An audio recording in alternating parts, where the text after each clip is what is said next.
amekuja kutukomboa sisi, kwa sababu mzungu kwetu ni kiumbe dhaifu sana kupambana na mtu mweusi, kwa sababu we are full human, wao ni half, ndio maana wanaitwa mankind, yani namna ya wanadamu, lakini mimi ndio human.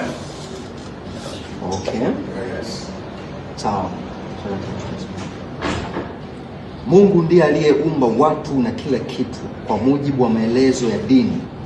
Je, kati yetu sisi tulioumbwa na Muumbaji, nani aliyekuwa na uhitaji na mwenzie?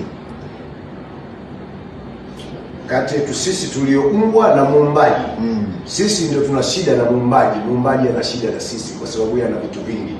Sisi ndio tunatakiwa tuwe na Muumbaji, tumuombe yeye na tuchukue yeye atugee sisi, kwa sababu yeye alituleta na yeye ndio atatupa.